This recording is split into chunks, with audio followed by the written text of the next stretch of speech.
오늘 우리가 나눌 하나님의 말씀을 읽는 시간을 갖습니다. 제가 오늘 크게 시편 말씀과 데살로니가 전서 말씀을 보겠는데요. 읽는 것은 시편 34편만 읽도록 하겠습니다. 성도 여러분 반갑습니다. 오늘 설교 주제는 기도입니다. 우리 성도의 삶에서 너무너무 중요한 부분이죠. 자, 여러분들은 하나님 앞에 기도 많이 하십니까? 예, 우리가 자주 하기도 하고 또 많이 하기도 하는 것이 참 기도입니다. 이 기도는 이 성도의 참 신앙생활에 있어서 너무나 중요한 영역이 됩니다. 우리가 보통 말하기를 성도의 믿음 생활에서 빼놓을 수 없는 것, 이게 세 가지를 말한다면 세 가지가 있거든요. 하나님께 드리는 예배와 그리고 그 하나님의 말씀인 성경을 읽고 묵상하는 것, 그리고 매일 매순간 멈추지 않는 성도의 기도, 이 세 가지가 우리 신앙생활에서 정말 중요한 부분입니다. 물론 우리가 전도하는 것도 중요하지만 전도는 이제 나 말고 외부로 표출되는 것이고, 하나님과 나와의 관계에 있어서 이 제가 말씀드린 세 가지, 하나님의 참 말씀과 하나님께 드리는 예배와 우리의 기도는 어느 것 하나라도 빼놓게 되면 정말 그 소홀할 수 없는 그런 귀중한 것이라고 말씀드립니다. 그래서 오늘 그 중에서 기도에 대하여 우리 함께 좀 생각해 보도록 하겠습니다. 보통 사람들이 기도가 얼마나 중요한지를 말할 때 이런 말을 씁니다. 기도는 영혼의 호흡이라고 말하기도 하고, 또 기도는 영혼의 혈액이라고 말하기도 합니다. 여러분, 우리가 숨 쉬지 않으면 살 수가 없고 또 피가 없어도 살 수 없는 것 아닙니까? 그죠? 그러니까 마찬가지로 성도의 삶에 있어서 기도는 너무 중요해서 우리가 기도하지 않으면 영적으로 죽음의 상태처럼 된다는 말이 됩니다.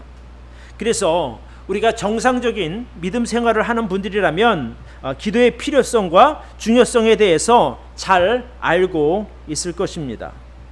자, 그러면 어떻게 기도하는 것이 기도를 잘 하는 것일까요? 아마 여러분들 개인적으로도 나 기도 좀 잘했으면 좋겠다, 아마 이런 생각을 갖고 있는 분들이 많이 계실 줄로 압니다. 막힘없이 잘하는 기도가 기도를 잘하는 것일까요? 아니면 다른 성도들이 그 기도를 듣고 마음에 뜨거워지고 감사함이 넘치는 그런 것이면 잘하는 기도일까요? 근데 사실은 기도는 뭐 잘한다 또는 못한다, 이런 그 생각을 먼저 이렇게 바꾸시기를 바랍니다. 기도는 얼마나 내가 유창하게 잘하느냐 보다는 내가 얼마나 하나님 앞에 올바른 태도로 나아가서 간절함으로 기도해서 하나님의 마음을 움직이느냐, 이것이 관건이라고 저는 봅니다. 어떤 분들이 이제 기도를 잘하고 싶어서 서점에 가서, 기독교 서점에 가서 기도에 대한 책들을 이제 구입하려고 하다 보면 거기에 진짜 수많은 기도에 대한 책들이 있습니다. 뭐 응답받는 기도, 또 뭐 파워 대표 기도, 또는 나는 이렇게 대표 기도를 준비한다 등등 그런 책들을 보면 대부분이 정말 그 온갖 미사여구를 동원해서 사람들 듣기에 좋은 내용들로 가득 차 있는 것을 보게 됩니다. 그런데 우리가 좀 기억해야 할 것은, 사실 좋은 기도는 좀 모르겠어요. 기술로 하는 기도는 아닌 것은 분명합니다. 제가 우리 성도들에게 말씀드리고 싶은 것은 기도는 마음으로 하는 것이라는 거예요. 기도는 간절함으로 하는 것이라는 것입니다.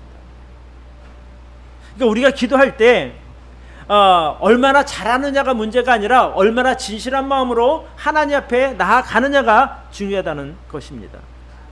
그러니까 내가 하나님 앞에 기도를 잘해서 응답받은 것이고 기도를 잘못하면 응답받지 못한다, 이런 차원이 아니라 성도가 하나님께 마음을 담아서 간절한 마음으로 기도할 때 하나님은 그 성도의 기도를 들어주시고 또 응답해 주심을 꼭 기억할 수 있기를 바랍니다. 그러니까 기도는 믿음으로 하는 거예요. 기도는 간절함으로 해야 합니다. 또 기도는 진심을 담아서 하는 것입니다. 그러니까 내가 정말 말이 좀 서툴러서 비록 좀 어눌하게 할 수도 있습니다. 그러나 하나님은 그 사람의 기도를 들어주십니다. 그러니까 진짜 좋은 기도, 잘하는 기도가 어떤 기도냐? 그것은 바로 하나님께서 들어주시고 또 하나님께서 그 기도를 들으시고 응답하는 기도가 진짜 좋은 기도가 아니겠습니까? 그래서 유창하게 잘하려고 하기보다 여러분의 마음의 진심을 담아서 하나님 앞에 간절함으로 기도하는 우리 모두가 되기를 바랍니다. 그래서 오늘 기도에 대한 이야기를 하면서 어떻게 기도해야 되는가는 사실 그렇게 중요한 것 같진 않아요. 제가 말씀드렸어요. 간절함과 진실함으로. 자, 그러면 오늘 제가 드리고 싶은 말씀 무엇인가 하니, 참 이 말세가 점점 가까이 오는 지금 우리는 다른 일보다 먼저 기도하는 일에 힘쓰기를 바랍니다. 왜 그러냐 하면 우리의 삶을 지탱해 주는 그것, 또 우리로 하여금 하나님과 좋은 관계를 갖도록 만들어진 그것이 바로 성도의 기도라고 믿기 때문에 그렇습니다. 그래서 정말 이 말세가 점점 가까이 올수록 세상은 점점 험악해질 것이고 또 수많은 참 오류들이 범람하는 가운데 우리의 중심을 잡을 수 있는 것이 무엇인가 하니 바로 성도의 기도라고 저는 믿습니다. 그래서 여러분 지금부터 귀를 좀 쫑긋 세우시고 잘 듣기를 바랍니다. 오늘 설교 제목도 제가 그런 의미에서 지금은 기도에 힘써야 할 때라고 정해 보았습니다. 자, 그러면 우리가 기도에 힘써야 할 이유 첫 번째입니다. 같이 한번 읽어볼까요? 시작. 사단이 믿음으로 살아가는 성도들을 위협하기 때문입니다. 지금 세상은 우리 구원받은 성도들이 기도하지 않고 살아가기는 너무나 위험한 상황이 됩니다. 이 말세가 가까이 올수록 세상은 사단이 크게 활동을 합니다. 또 거짓 선지자들이 활발하게 이렇게 활동을 하게 됩니다. 이 성경 데살로니가 후서에 보면 예수님의 강림을 앞두고 어떤 일들이 벌어질 것인가에 대하여 기록하는 내용이 나오거든요. 거기 보면 이렇게 나와 있습니다. 먼저 믿음에 대한 배도자들이 생긴다는 겁니다. 그리고 적그리스도가 활동하고 각종 이단들이 활발하게 활동할 것이라고 기록하고 있습니다.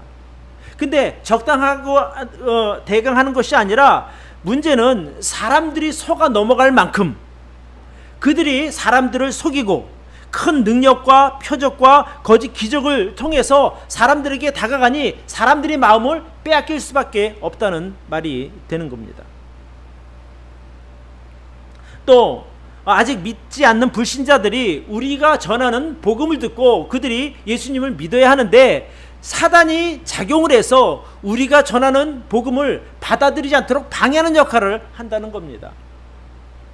더구나 이런 사실들이 우리에게 참 매우 더 조심스러운 이유는 무엇인가 하니 불신자들이 복음을 안 듣는 것뿐 아니라 믿음의 성도들이 그 믿음의 자리에서 이탈하게 만드는 그런 역할을 사단이 한다는 겁니다. 그러니까 우리가 조심해야 되는 거예요. 사단은 이 수단과 방법을 가리지 않고 성도들을 공격합니다. 어떻게 해서든지 믿음의 자리에서 떠나도록 하기 위해서 이 모양으로 공격하고 저 모양으로 공격하는 것이 바로 사단입니다. 사단은 아주 영악한 존재라서 우리가 어떤 부분에 있어서 약한지를 잘 압니다. 저 사람은 돈으로 유혹하면 쉽게 넘어져. 저 사람은 명예로 유혹하면 정말 믿음보다 더 믿음을 내려놓고 얼마든지 쫓아올 사람이야. 이런 것들을 잘 안다는 것이죠. 그래서 어떤 사람은 돈으로 유혹하고 어떤 사람은 명예로 유혹하고 어떤 사람은 이성의 그 유혹으로 이렇게 유혹하게 됩니다. 아마 여러분 스스로가 잘 알 거예요. 내가 어떤 부분에서 약한지. 또 어떤 분들은 생각하기에 나는 믿음이 좋아서 어떤 상황에서든지 흔들리지 않는다라고 자신하는 분들도 있을 것입니다. 그런데 우리가 한 가지 알아야 할 사실이 있습니다. 사단이라고 하는 존재는 우리가 생각하는 것보다 훨씬 더 강한 존재라는 것을 잊지 마시기를 바랍니다. 그러니까 천사가 타락한 것이, 그래서 하나님을 배반한 존재가 된 것이 사단이거든요. 그러니까 그 중에 제일 우두머리가 사단이란 말입니다. 그러니까 그 사단을 우리 육신을 가진 사람들이 상대하기는 쉽지가 않은 거예요. 그러니까 결국에 우리가 하나님의 힘을 빌리지 않고는 쉽게 이길 수 없는 것이 바로 사단이라고 하는 존재임을 꼭 기억할 수 있기를 바랍니다. 제가 이 사단을 그 영적인 존재라고 말씀드렸죠. 그러니까 우리의 그 약한 부분을 너무나 잘 안다는 거예요. 제가 우리 성도님들에게 왜 지금이 기도에 힘써야 할 때라고 말씀드린 줄 아십니까? 마지막 때가 가까이 오니까 이제 성도들을 하나님으로부터 빼앗을 기간이 그렇게 많이 남지 않은 거예요. 그러니까 마지막 때가 다가오니까 더 열심히 성도들의 믿음을 흔들려고 노력하는 것이 바로 사단이라는 말씀입니다. 그러니까 이럴 때일수록 우리는 더 열심히 기도해야 되는 거예요. 하나님, 제가 믿음의 그 자리에서 이탈하지 않도록 저를 지켜주십시오라고 여러분 기도하시기를 바랍니다. 자신의 그 육신의 약함을 인정하고 하나님께 기도하시기를 바랍니다. 데살로니가전서 5장 말씀을 한번 띄워주시기를 바랍니다. 자, 조금 길기는 하지만 우리 같이 한번 읽도록 하겠습니다. 데살로니가전서 5장 16절로 23절의 말씀입니다. 같이 읽습니다. 시작. 항상 기뻐하라. 쉬지 말고 기도하라. 범사에 감사하라. 이는 그리스도 예수 안에서 너희를 향하신 하나님의 뜻이니라. 성령을 소멸치 말며 예언을 멸시치 말고 범사에 헤아려 좋은 것을 취하고 악은 모든 모양이라도 버리라. 평강의 하나님이 친히 너희로 온전히 거룩하게 하시고 또 너희 온 영과 혼과 몸이 우리 주 예수 그리스도 강림하실 때에 흠없이 보존되기를 원하노라. 예. 여기 보면 이렇게 말씀하고 있어요. 17절에 보니까 쉬지 말고 기도하라고 말하고 있어요. 그러면서 18절에 이렇게 말합니다. 이 이유는 그리스도 안에서 너희를 향하신 하나님의 뜻이다라는 거예요. 무엇이? 쉬지 않고 기도하는 것이. 그러면 왜 그렇게 해야 되는가? 23절에 나와 있습니다. 평강의 하나님이 친히 너희로 온전히 거룩하게 하시고 또 너희 온 영과 혼과 몸이 우리 주 예수 그리스도 강림하실 때, 즉 예수님께서 오실 때 그때까지 흠이 없게 보존하기를 원하시기 때문에 하나님께서 우리에게 말씀하시기를 쉬지 말고 기도하라고 말씀하시는 거예요. 그래서 우리가 기도해야 할 이유가 너무 충분하지 않습니까? 왜? 기도가 바로 여러분을 지켜주는 거예요. 여러분의 몸을 지켜줄 것이고 여러분의 믿음을 지켜줄 것이고 여러분의 가정과 회사를 지켜준다는 말씀이 되겠습니다. 그러니까 우리가 신앙인으로서 하나님 믿는 성도로서 우리의 책임이 무엇인가? 내가 흠없이 주님을 맞을 수 있기를 바라는 거예요. 그렇게 하려면 기도하라는 거예요. 내 혼자 힘으로 감당하기 어려우니 하나님께 도와달라고 부탁하는 것, 그것이 바로 기도 아니겠습니까? 그래서 우리가 하나님 앞에 기도할 때 사단의 공격을 견딜 수 있는 것이고 죄의 유혹으로부터 승리할 수 있다는 말씀입니다. 그러니까 우리가 간절히 기도할 때, 쉬지 않고 기도할 때에 내 가정이 지켜지고 나의 믿음이 지켜지는 것입니다. 그러니 우리 늘 기도하는 분들이 되시기를 진심으로 바랍니다. 네. 자, 두 번째, 우리가 기도에 힘써야 할 이유 같이 한번 읽읍시다. 시작. 성도가 기도 없이 살기에 세상이 너무나 위험하기 때문입니다. 예. 그러니까 물론 이제까지는 어쨌든 기도하지 않고도 잘 지내왔다면 정말 다행이죠. 근데 세상은 점점 악해지고 있습니다. 점점 위험해지고 있습니다. 그러니까 우리가 이 세상을 견뎌나가기 위해 살아가기에는 기도하지 않고는 너무나 세상이 위험하다는 거예요. 저는 이제 가끔 그런 생각을 해봐요. 뭐 신문이나 이런 데서 이제 뉴스가 나오는 거 보면 어디에서 무슨 사고가 터졌다, 어디서 뭐 때 사람들이 다쳤다 이런 내용을 볼 때 진짜 감사하다는 생각이 드는 거예요. 내가 그 자리에 있지 않은 것이 감사하고 또 내가 그런 일을 만나지 않은 것이 감사한 거예요. 그러니까 오늘까지는 내가 무사히 잘 지냈다 하더라도 내일 어떤 일이 벌어질지 그걸 누가 자신하겠습니까? 그렇기 때문에 우리가 늘 하나님께서 내 걸음을 안전하게 지켜주시도록 우리는 기도해야 될 줄로 믿습니다. 또 각종 위험이 나를 침범하지 못하도록 우리가 날마다 쉬지 않고 기도해야 될 줄로 믿습니다. 자, 오늘 우리가 읽은 이 본문에 보면 시편 34편은 다윗이 지은 시입니다. 다윗은 어릴 때부터 참 죽기 전까지 대적들에게 참 쫓겨다니는 그런 참 힘든 삶을 산 사람이기도 합니다. 어릴 때는 사울 왕에게 쫓겨다녔고, 그죠?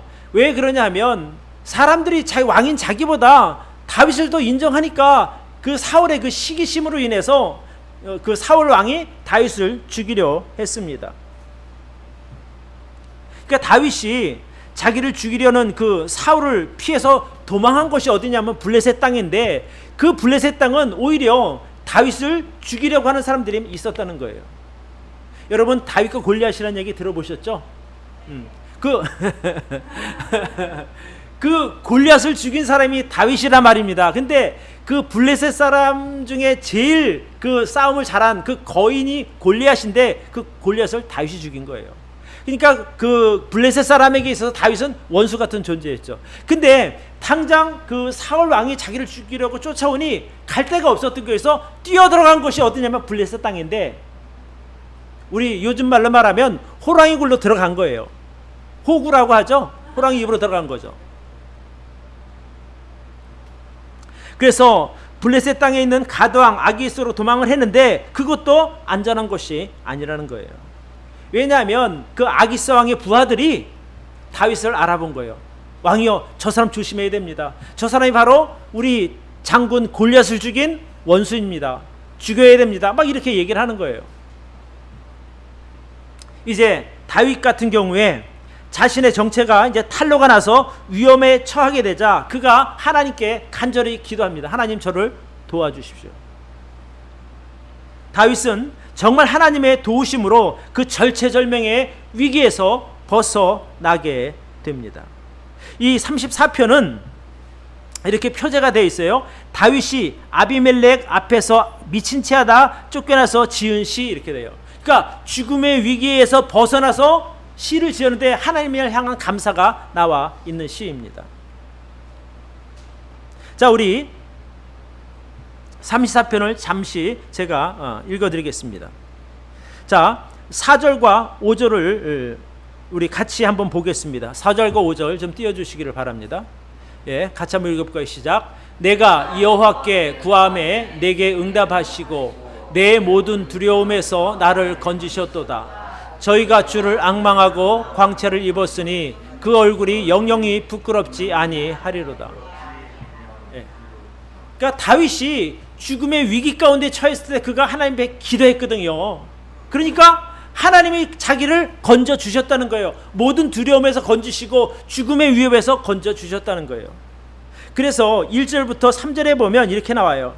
내가 여호와를 항상 송축하며 그를 송축함이 내 입에 계속하리로다. 너무 감사한 은혜를 입었으니까 하나님 향해서 감사가 멈추지 않는다, 그 말이거든요. 2절에는 이렇게 나와요. 내 영혼이 여호와로 자랑하리니 곤고한 자가 이를 듣고 기뻐하리로다. 내가 하나님이 나를 도와서 나를 죽음의 위기에서 건져주셔서 이야기하는 그 이야기하는 이야기를 듣고 다른 사람 옆에서 듣고 복을 받는다는 거예요. 왜? 너에게도 나에게도 그런 기회가 올 것이기 때문에 그렇습니다.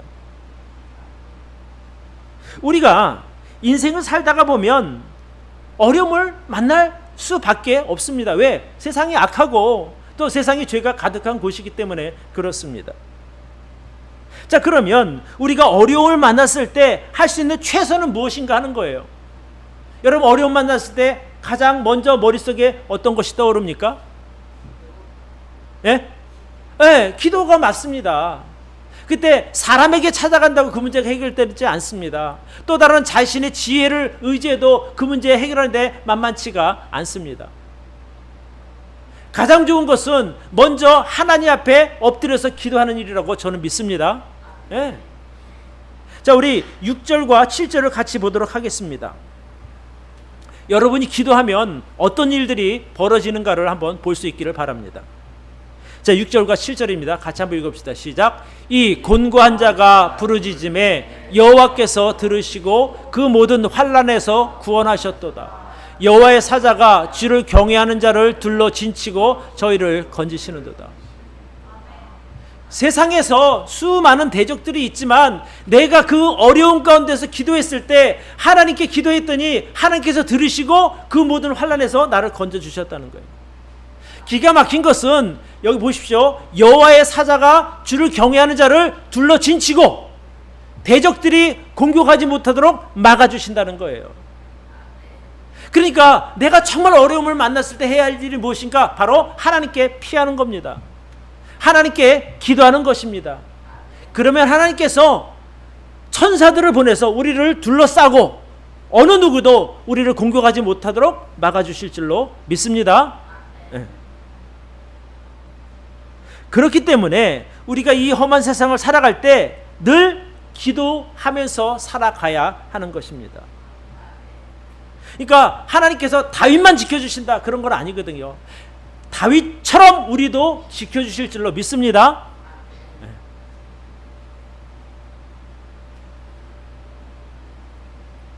시편에 보면 27편에 이렇게 기록하고 있어요. 다윗이 지은 시인데 다윗이 이렇게 고백합니다. 잘 들어보시기 바랍니다. 여호와는 나의 빛이요 나의 구원이시니 내가 누구를 두려워하리요. 여호와는 내 생명의 능력이시니 내가 누구를 무서워하리요. 저는 다윗의 이 고백이 여러분의 고백이 되기를 바랍니다.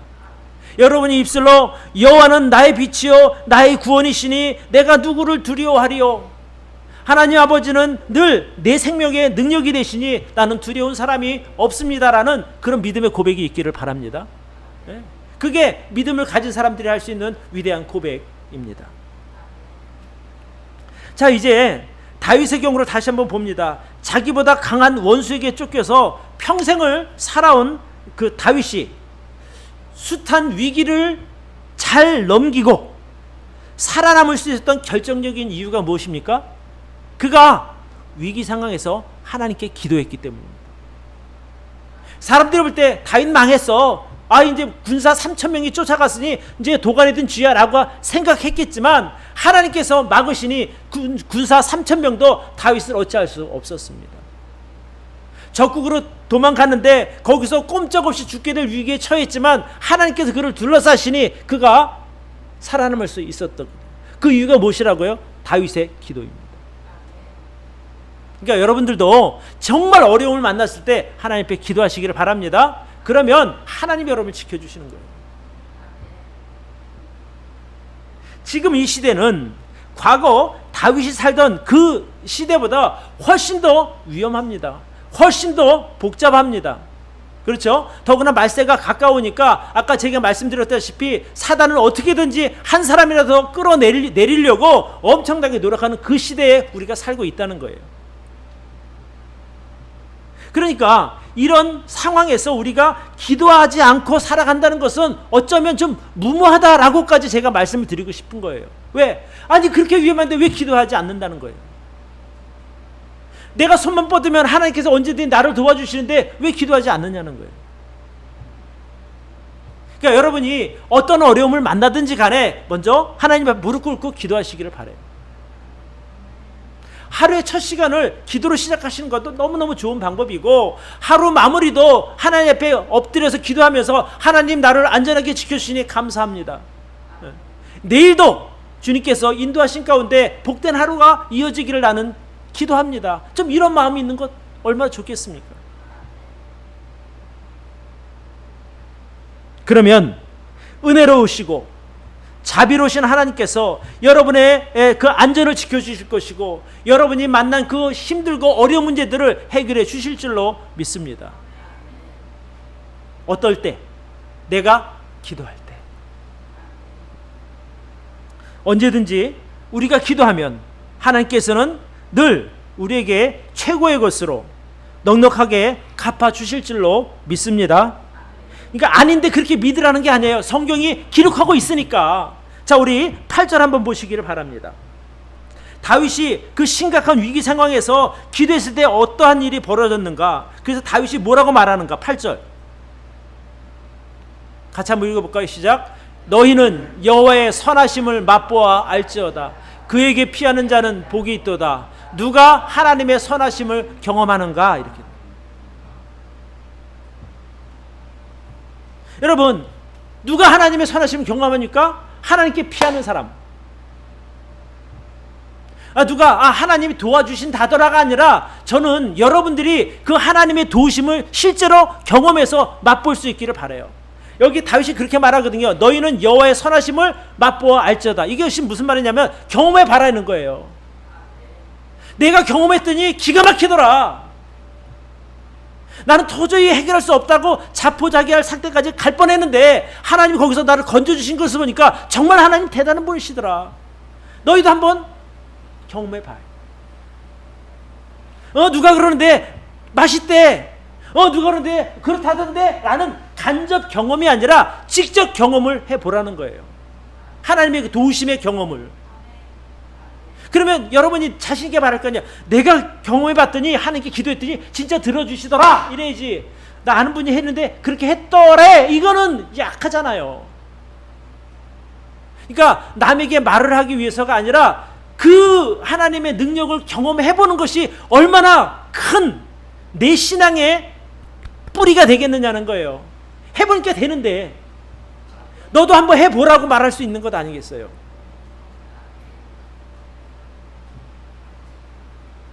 그러니까 하나님의 도우심은 아주 추상적인 게 아니라는 거예요. 뭐 해주신다더라 그런 것이 아니라 해주시는 것이고 진짜 그러네 라고 자기가 경험해서 느낄 수 있는 거란 말입니다.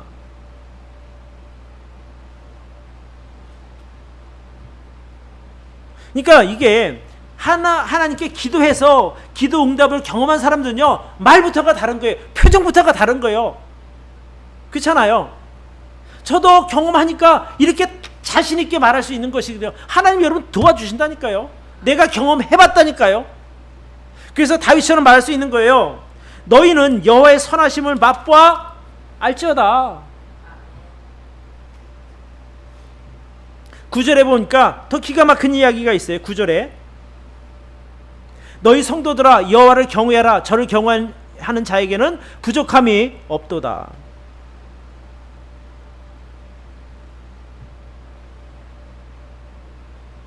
성경에 나와 있는 하나님의 자녀들을 향한 하나님의 도우심을 우리가 보면 기도하지 않을 수가 없어요. 시편 23편 1절에는 이렇게 나와요. 여호와는 나의 목자시니 내가 부족함이 없으리로다. 그러니까 내가 하나님께 피하는 한, 하나님을 의지하는 한 나는 부족함이 없다는 거예요. 또 빌립보서 4장 19절에 보면 나의 하나님이 그리스도 예수 안에서 영광 가운데 그 풍성한 대로 너희 모든 쓸 것을 채우시리라. 어떻게? 풍성하게 채워준다는 거예요. 그러니까 내가 하나님께 기도할 때 우리 기도를 그냥 알았어 그리고 잊어버리는 게 아니라는 거예요. 저도 가끔 그런 게 있거든요. 예, 기도하겠습니다 하고 나서 잊어버려요. 그래서 안 되겠다 기도하겠습니다라고 할 땐 제가 전화 끊고 바로 기도하거든요. 왜? 안 잊어버리려고. 제가 왜 이렇게 열심히 기도하겠어요? 하나님은 내 기도를 들어주시니까.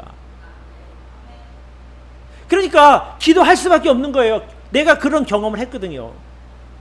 저는 여러분도 하나님께 기도하시고 하나님의 도우심을 실제로 경험하시기를 바랍니다. 그러니까 우리 삶에 어떤 부족함이나 풍성함이 없는 이유가 무엇인가니 하나님께 기도하지 않기 때문이라는 거예요. 기도하면 주시는데 안 하니까 못 받는 거죠. 물론 기본은 해주시겠죠. 근데 더 풍성이 얻으려면 더 기도하라는 거예요. 저도 이제 아이를 어릴 때 이제 키우다 보면 그런 경험이 있어요. 그러니까 엄마들은 머릿속에 계산하고 있잖아요. 그죠? 아, 얘는 몇 시에 우유를 줘야 됐네? 여기는 몇 시에 그래서 시간이 있고 자는 시간 또 뭐 기저귀 가는 시간 다 있단 말입니다. 물론 시간에 따라 할 수도 있지만 그 시간이 되기 전에 아기가 응애하면 달려간다는 거예요. 네가 오늘 일찍 배가 고픈가 보네? 우유 주는 거죠.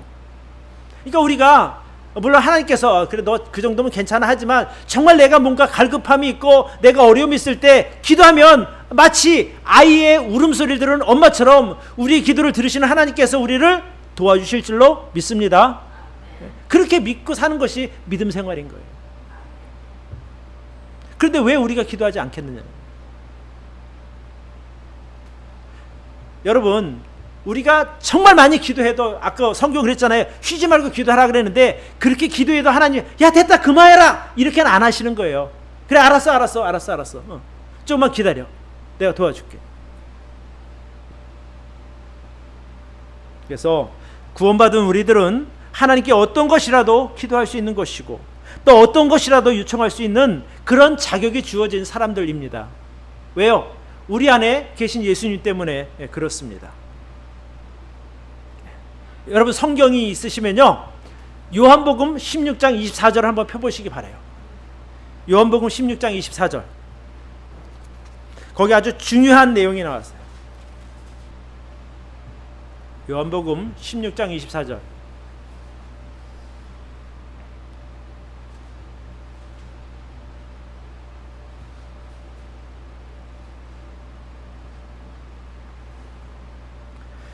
(23절) 뒤에 보면 이렇게 나왔어요. 너희에게 무엇이든지 아버지께 구하는 것은 내 이름으로 주시리라. 자 24절 같이 읽습니다. 시작. 지금까지는 너희가 내 이름으로 아무것도 구하지 아니하였으나 구하라. 그리하면 받으리니 너희 기쁨이 충만하리라. 이제까지 너희가 그냥 내 이름으로 아무것도 구하지 않아. 예수님의 말씀이에요. 예수님의 이름으로 우리가 구하면 무엇이든지 베풀어 줄 것이고 그 일로 인해서 너희에게 기쁨이 충만하게 될 것이다. 구하지 않는 사람은 그 기쁨을 누릴 수가 없는 겁니다. 그래서 여러분 기도하시길 바랍니다. 그러면 하나님이 공급해 주시는 거예요. 그러면 기쁘잖아요. 하나님이 내 기도 들어주셨네. 그게 기쁨이라는 거예요. 그러니까 애기들도 그냥 응애 했더니 엄마가 와. 그럼 다음에 또 어떻게 응애 했다는 거예요. 그럼 달려오는 거죠 엄마는. 자 우리가 기도에 힘써야 할 이유 세 번째 같이 한번 읽읍시다. 시작. 성도는 기도를 통해서 세상에서 견딜림을 얻기 때문입니다. 우리가 이 힘든 세상, 험한 세상을 어떻게 살아갑니까? 기도하는 힘으로 살아가는 거예요. 성도는 아무리 어려운 환경에 처하게 되더라도 항상 하나님께 기도할 수 있는 사람들입니다. 뭔가 믿는 구석이 있다 이 말이에요. 누가? 구원받은 성도는. 나 어떻게 하면 좋아? 큰일 났어. 어떻게 하면 좋아? 이렇게 발 동동 굴르지 마시고 먼저 기도하는 여러분 되기를 바랍니다. 그러니까 내가 어떤 상황인가는 중요하지 않아요. 중요한 것은 내가 기도의 끈을 늘 붙들고 사는가. 그것이 중요한 것이거든요. 일반적으로 사람들을 보면 자신의 어떤 자신의 영적 상태가 좋을 때는 열심히 기도하거든요. 믿음이 막 충만하니까. 근데 상황이 어려워지면 기도가 점점 줄어요. 기도해도 소용이 없는 건가라는 생각이 들으니까 그러겠죠. 그런데 우리는 환경이 어려워질수록 더 많이 기도하시기를 바랍니다. 그게 믿음이거든요. 우리가 지금 살펴보고 있는 이 시편 34편을 보면 그 다윗이 정말 어려운 환경에서도 포기하지 않고 하나님께 기도한 것을 우리가 알 수 있습니다. 이제 뭐 다윗 입장에서 더 이상 도망갈 것도 없어서요. 사울 왕 때문에 자기 나라에서 도망 나와서 간 곳이 호구라 그랬죠. 호랑이 속으로 들어가 버렸어요. 근데 거기서 이제 또 뭘 또 어떻게 할 수 있냐는 거예요. 근데 다윗은 거기서 기도한 거예요. 자, 어떤 결과가 나왔는가? 6절로 7절을 한번 띄워주시기를 바랍니다.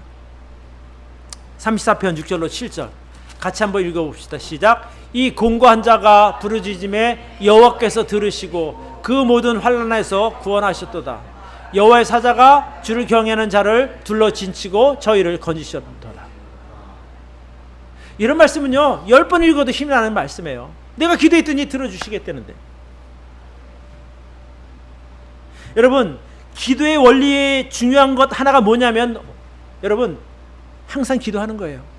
어떤 상황에서든지 기도하는 거예요. 그게 기도의 가장 중요한 원리예요. 상황을 보지 말고 하나님을 바라보는 것, 이것이 기도거든요. 상황 보면 낙심할 수밖에 없죠. 내겐 끝났네, 도저히 불가능할 것 같아 라는 그런 상황에서도 하나님을 바라보면 소망이 생깁니다. 그래서 기도할 수 있는 거예요. 성경은 쉬지 말고 기도하라고 명령하시거든요. 좋을 때도 기도하고 어려운 문제 앞에서도 기도하고 고난 중에도 기도해야 되는 거예요. 실망스러운 상황일 때도 기도해야 되는 거예요. 그러면 하나님 우리의 기도를 들어주신다는 거예요. 15절에 보니까 34편 15절, 여호와의 눈은 의인을 향하시고 그 귀는 저희 부르짖음에 기울이시는도다. 그러니까 하나님의 귀가 성도들의 그 기도에 열려 있는 거예요. 엄마가 부엌에서 막 일을 하다가요, 응애 그래도 그냥 그걸 어떻게 듣는지도 몰라요. 귀신같이 들어요. 그래갖고 그냥 애기한테 쫓아간다니까요. 하나님은 편지하시는 하나님이에요. 어디든지 다 계시는 하나님이란 말씀입니다. 그러니까 우리가 어떤 모습으로 어떤 상황에서 기도하든지 하나님은 우리의 기도를 들어주시고, 하나님의 눈은 우리를 늘 눈동자같이 지켜주신다고 약속하고 있거든요.